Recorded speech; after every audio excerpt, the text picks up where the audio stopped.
Did you ever subscribe to beliefs that may, in a sense, have limited goals that you pursued?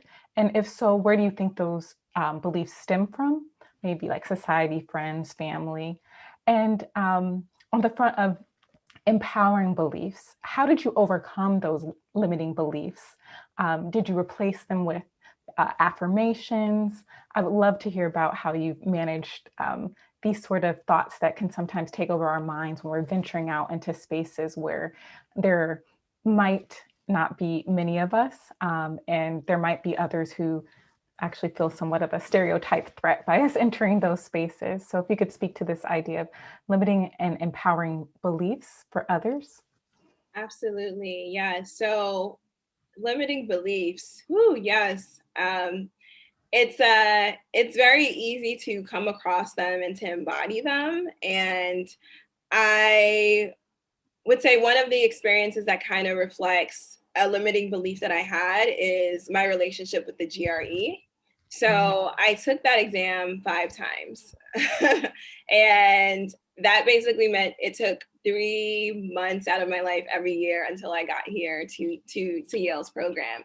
And in that, there was definitely this idea of like, if I am not seeing a score that shows I am smart, then I won't be able to accomplish like so much.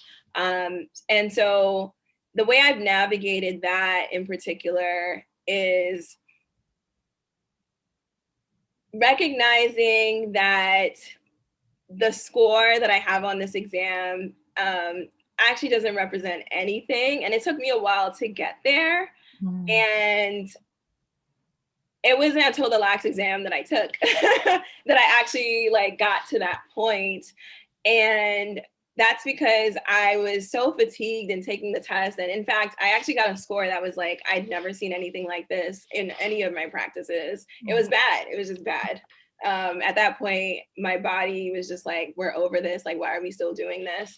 And I ended up submitting my second score that I got. And the reason why I share that is because at that point,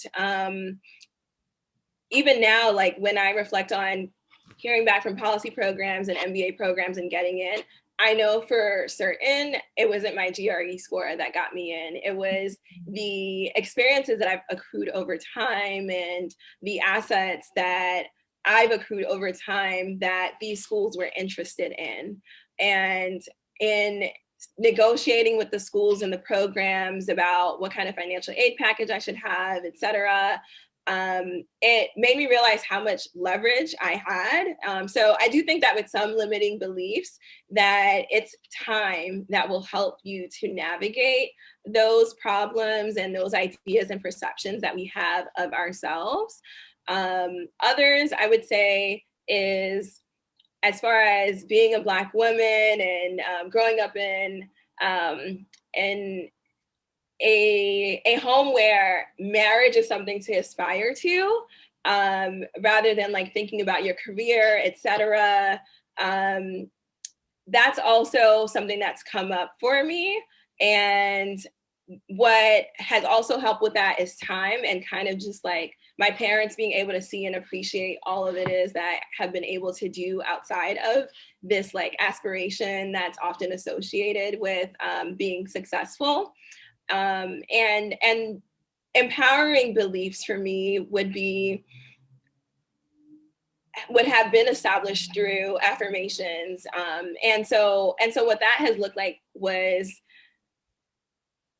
and a particular experience comes to mind, and that's with Quentin Johnson, who used to work at the Fed and who's basically my big brother. Didn't you go to Morehouse? Yes, he did go to Morehouse. He is a Oh, Morehouse. house again. Of course. Yeah. Yes. So shout out to Kamala in the White House, though. Okay, we give you that. No, we love all HBCUs here. Yes, we So, do. yeah, so Quentin is incredible. And basically, he was hired a few months before I joined the Fed. And the reason why I bring him up in this conversation about empowering beliefs is because for my first couple of months when I entered the Fed, I was unlike who I am, in that you couldn't recognize me, in that like I was slicking my hair back and like for a hot second just like trying to blend in, which like no, doesn't make sense to do at all. Like anyway, so for like a couple of weeks I was like in this phase of like, do I belong here, and just really doubting myself. And I had a conversation with Quentin. We heard a bit about each other from like different people, and we finally met and we had a conversation. And as we were talking, he stated a few affirmations, and those affirmations I started to say to myself literally like every day. And they were, I am capable, I am competent, I can do it, I am confident to conquer. And it was like poetry, right? It was, can you say that again? Can you say that I again? am capable, I am competent, I can do it, I am confident to conquer. And these were what he termed in that moment as the 5 C's. And